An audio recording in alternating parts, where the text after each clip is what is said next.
I mean, you see both sides. I've known you for a very long time. I felt Real Clear is amazing. Tell me, where does the country stand right now? Are they in favor or are they against with what Donald Trump said and did? Well, I don't think this is going to move the needle. Nothing so far has moved the needle. We've been in this sort of suspended animation since the campaign, right?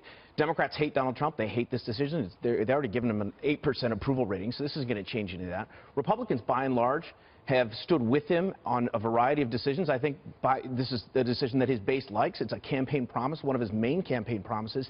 Independents, we'll have to see. He's lost some independents over time, and given the sort of the nature of the coverage of this, I wouldn't be surprised if he suffers a little bit more. But in my analysis, at the end of the day, this is all background noise to whether or not he can make the economy hum when it's time for re-election. And he has promised the American people that he's going to do everything he can, and he made that explicit yesterday in this announcement. This is about growth for him. That's what it's about. Yeah, and Jimmy, another new high in the stock market today, the day of the Paris Accord pullout yesterday and the day after as well. Stock traders, they look to the future. They don't look to the past. Investors seem to be okay with this. Well, according to the left, it's because everybody's investing in lumber so they can build an ark because the end of the world is here like tomorrow. I really found the whole thing to be very fear-mongery. And it was the same type of conflation they pulled with health care, where they said, you know, back to your point earlier, this climate agreement is not the same thing as caring about the environment. And they went out there and told us, oh, Trump wants us all to die, he wants us all to have bad water. That's not what was said. My takeaway yesterday, and what I thought the money line should have been, is that I'm open to renegotiating our way back into this deal. I am open to working with Democrats, but we're losing that in the narrative here because it takes away the political lane for the left and for the media to demonize him and score points. I really looked at it as like, wow, that was a really objective thing to say. It's a bad deal. He's not saying screw the environment. But then we wake up to headlines today, which is, you know, Trump to the planet drop dead. Right. Everybody should have thought that this was a bad deal. It was a bad deal. You prefer a good economy? Should have thought it was a bad deal. But if you're somebody who thinks that climate change is this fast approaching, very severe problem, then you especially should have thought this was a bad deal because there's no enforcement mechanism. This is like the rent-a-cop of agreements, essentially. And if you really think that the whole world is going to be up in flames because of this threat before you even get the chance to have children, would you put a rent-a-cop in charge of that threat? You probably wouldn't. So I don't understand the alarmism other than that it's just a knee-jerk reaction. I want to say something to Tom's point, really. Can I just ask you one question on the left very quickly? So the left all day was out there saying... Let me ask the left, I don't know. Well, I'm just messing. You're in touch with the left probably a little bit more so than I would be. Absolutely, true story. So all day today I'm hearing about, well, see what Donald Trump did. They're world leaders. We heard Macron in France push back. We heard Angela Merkel in Germany push back. Yeah. Of course they're going to push back because we were picking up the brunt of the cost of this thing. So of course they're going to say, hey, why isn't Donald Trump still in this accord? Well, and we know we can't take them seriously, Eric, because when they come out the day of and say it's not open for renegotiation, that indicates to me, actually, as an attorney, bad faith. Yes. And you're not operating in good faith. Or bad deal. Bad deal and bad faith. And to the political point that Tom brought up, you know, as an independent, somebody who didn't necessarily vote for the president, but look, he is my president, so I'm going to expect certain things to maybe come out of this presidency. And you know, one of the ones I'm looking forward to, and I've seen some of, Donald Trump's ability to renegotiate a better deal and better positioning for the United States of America. So on those days, very, very pleased with what I'm seeing from the president. Yeah. Look, again, I'll reiterate, this comes down to, it's going to be, the proof will be in the pudding for Donald Trump. And he had, I think, politically, this was not a good deal for him in terms of he knew he was going to face this blowback. And look, you mentioned climate change is the left's religion.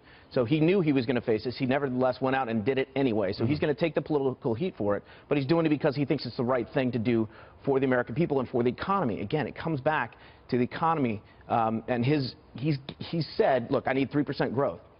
Paul Krugman today in the New York Times argued, hey, Obama produced 11.3 million jobs. Even while this accord was on, you know, we're fine. That is, Trump is rejecting this idea that 2% growth is the new normal, right? This secular stagnation. That's not part of his plan. His plan is to get the economy moving, and he's using every lever at his disposal to do it. And this is just one of the ones that was out there, and so he took advantage of it. And Kat, a lot of people on the left, the reason for such pushback is because there are so many programs. If you believe that the planet is warming and we need to spend trillions of dollars to do it, well, how are you going to spend the trillions of dollars? You're going to send money into these pet projects that, frankly, are headed by a lot of leaders of the left. Al Gore. Of course, absolutely. And the thing is people always talk about environmental protection in terms of environmental regulations. And I really reject the idea that the only thing we need to do is just regulate, regulate, regulate. If you believe climate models, then according to them, in order to keep the increase below 1.5 degrees Celsius, you'd have to completely stop emissions. All of humanity would by 2065. We can't do that. Especially not without innovation. So we need to focus on creating an environment, a market where people can innovate and create things that are green technology. I mean, you said something yesterday, and it was concerning, and I understand what you're saying. We all want a cleaner planet. We all want cleaner air, cleaner water to drink. Sure. But again, and the focus is, if you're going to push for, let's say, electric cars, Elon Musk says he's pulling out of every White House administration, every board he's on. But he wants an electric car because that's what he sells. He sells electric cars. His business interest. But let's say we do go further away from fossil fuels and into other forms. Well, this electric car has to be charged. It has to be powered up. It's powered up by a fossil fuel plant that generates the electricity to put in it. I think people's response would be, well, that's currently yes, and they're trying to look for other ways to have that electricity. But I have a question for you, Eric. Well, okay, so pro-nuclear? I mean, I'm not saying that. The left will push back against nuclear, Yeah, they'll never say that. But I think they're trying to have a conversation. They're not really clear, I guess is the short answer, about how they want to do it. But I think they want to be less reliant on fossil fuels. But this is my question to you.